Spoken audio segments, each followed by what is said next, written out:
Tonight on Prime News at 7, a Saudi Daisy High School junior ROTC instructor is arrested for waving a gun at a teenager. Plus, we'll have more details on the double state shoplifting case. Prime News at 7. Your news starts now. Good evening, I'm John Mercer. Thanks for joining us for Prime News at 7. Emily Casulo is off tonight. GBI officials identify one of the suspects involved in a two-state chase. They say 56-year-old Paris Smalley surrendered to authorities in Dalton after sending officers on a chase down I-75 Wednesday. He and a woman were initially being sought for a shoplifting incident that happened earlier in the day in Cleveland. When the chase ended, Smalley surrendered, but the woman tried to get away. She was eventually stopped. Authorities say when she got out of the vehicle, she pointed two handguns at officers. They say multiple Hamilton County and Tunnel Hill officers shot her. Smalley is currently in the Whitfield County Jail. Got a couple of charges on him now. Very easily there'll be some additional charges. Now, Smalley faces several charges in different counties, including possession of a firearm by a convicted felon, shoplifting, and aggravated assault. The woman has not been identified yet. At last check, she was in the hospital in serious condition. Well, Tennessee Department of Health data shows deaths from drug overdoses increased in 2017. More than 1,700 Tennesseans died. It's the highest number since reporting began. Now, prescription opioids were the most common drugs associated with the overdose deaths. Health experts say fentanyl was associated with 500 deaths, which is a 70% increase from 2016. Doctors say the medical community is being more careful about who gets prescribed opioids. And it is incredibly addictive. So the sooner we can get off medication, the better. September is Recovery Month. On September 16th, people who have struggled with addiction will join hands on the Walnut Street Bridge. Well, Major Tommy Bradford of the Dade County Sheriff's Office will be coming home from the hospital next Wednesday. The veteran officer was cut down by a speeding motorist August 7th and lost a leg as he placed stop sticks across Highway 11. He has seen an upbeat note to his colleagues and the people of Dade County. Residents have come together to raise flags and raise money while his family is recuperating while he is. Now, Sheriff Ray Cross read us portions of the letter this morning that he sent. Bradford wrote that when he awoke in the hospital, he remembered saying that he wanted to retire from law enforcement. However, after seeing the outpouring of love and support, not just from everyone that responded to the accident scene. And the driver of the car is in the Walker County Jail facing numerous charges. Trenton and Dade County are looking ahead to next Wednesday when the hospital says it will release Major Bradford to return home. Well, a man pleaded guilty on Thursday to a triple stabbing from 2016. It happened at the Springbrook Apartments in Cleveland. Stephen Jacob Reed was charged with attacking two women in one apartment and a man in another. Now, one woman died at the scene, the other died at the hospital. The male required emergency surgery but did survive. Now, Reed pleaded guilty to second-degree murder and attempted second-degree murder. He was sentenced to 52 years in prison. Well, a Category 4 hurricane is barreling towards Hawaii. Torrential rain is already hitting parts of the island chain. Chris Martinez has the latest.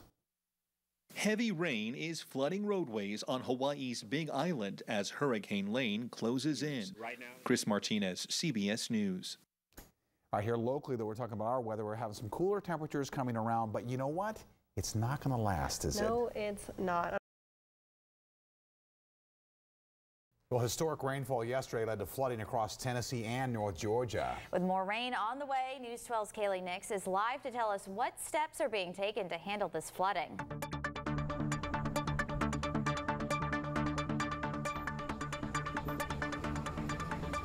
Thanks, John and Emily. Well, right behind me is the intersection of Cummings Highway and Interstate 24, which is dry right now, but once heavy rain moved back into the area tonight, major flooding will once again become a concern. Today, this ditch is just a trickle, but 24 hours ago, it was a raging river. Well, right behind me, you can see those barrels that are there to work on the roadways. Now we'll send it back to the studio with Chief Meteorologist Patrick Core, who has all the details about the coming rain. But for now, reporting live in Lookout Valley, Kaylee Nix, News 12 Now. Now, from the EPB Fiber Optics Weather Center, your Storm Team 12 AccuWeather 24-hour forecast. Hi, Kaylee. We did have some of those tropical showers continue to roll in from the south today. Gave us splash and dash showers. Not the heavy rain that we had last night, but boy, some of those showers and thunder showers continue to roll through as we had some beautiful rainbows out there. A federal court judge makes a decision in the Ottawa High rape case from 3 years ago. We'll have the latest on his ruling. Plus, several agencies helped rescue a young hiker on Signal Mountain over the weekend. We'll tell you how they were able to save her. Those stories straight ahead on News 12 Now at 6. News 12 Now at 6. Your news starts now. Good evening, I'm Emily Gazzulo. Thanks for joining us for News 12 Now at 6. A federal court judge has made an initial decision in the Ottawa High rape case from 2015. News 12's Angela Morian joins us now live from downtown Chattanooga. And Angela, what has the judge decided today? In a very lengthy 62-page document, U.S. District Judge Harry Matisse has made rulings on several aspects of this case, some in favor of the victims, while others are for the Hamilton County school system. Like I said, 62 pages are in this ruling from today. Head on over to our website, WDEF.com. There we have more to the story and a link to the full 62 pages if you need some reading tonight. But for now, reporting live in Chattanooga, Angela Morian, News 12 Now. Several different agencies helped out in the rescue of a young hiker on Signal Mountain. Yesterday, they were able to bring her up using a helicopter. News 12's Robin Estabrook joins us now live to explain. The Signal Mountain Fire Chief says that it was really a team effort to rescue that 15-year-old girl. He says they used Tri-State Mutual Aid to help get the work done. Now, hikers say that they were extra careful today. We're still waiting to hear about the official cause of death. OSHA has cited Day and Zimmerman NPS Incorporated. The company's in trouble, accused of exposing employees to electric shock hazards at the Tennessee Valley Authority Sequoia Nuclear Power Plant in Saudi Daisy. The feds say 2 employees pulling electrical cable suffered burns from an arc flash. OSHA cited the Chattanooga-based company for failing to require employees to wear protective clothing and equipment. The company has 15 business days to comply. The company faces more than $71,000 in proposed penalties. We'll tell you what law enforcement is doing to put a stop to apparent illegal drug sales in some North Georgia convenience stores. And we now have the identity of the man that was fatally struck on Highway 153. Those stories are straight ahead on News 12 Now at 6. News 12 Now at 6. Your news starts now.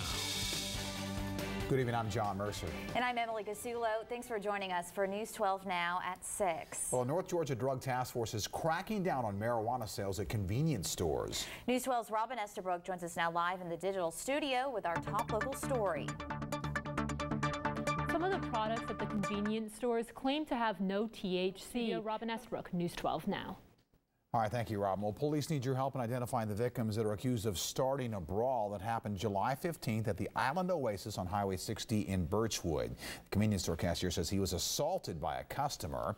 He says it started when a woman came into the store to ask if a man who had just bought some beer had also paid for gas. He says her boyfriend told him not to talk to her.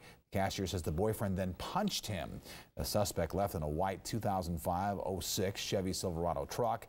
If you know anything about this case, call the Hamilton County Sheriff's Office. We now have the identity of the man who was fatally struck on Highway 153 Saturday.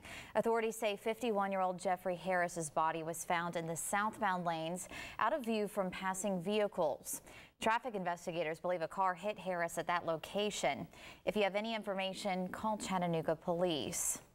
A Silverdale inmate is being accused of attacking guards there with a shank. Officials say 4 days ago, 28-year-old Antoine Lee reportedly cut an officer on the hand while fighting off other jailers. Lee apparently pulled a shank from his pants when officers ordered him to submit to restraints. Lee's bond was set at $30,000 on an aggravated assault charge. The Hamilton County Sheriff's Office says any further information will have to come from Silverdale. Well, the Georgia State Fire Marshal's office says it has operator error that sent a ride attendant to the emergency room yesterday from Lake Winnie. According to Fire Marshal spokesman Glenn Allen, one attendant on the Alpine Way ride was removing a 5-year-old child from the ride after he pinched his hand another time. Another attendant says they started the ride and the first employee fell and suffered cuts and bruises. He was not believed to be seriously hurt. The 5-year-old was treated at the scene and stayed at the park with his family.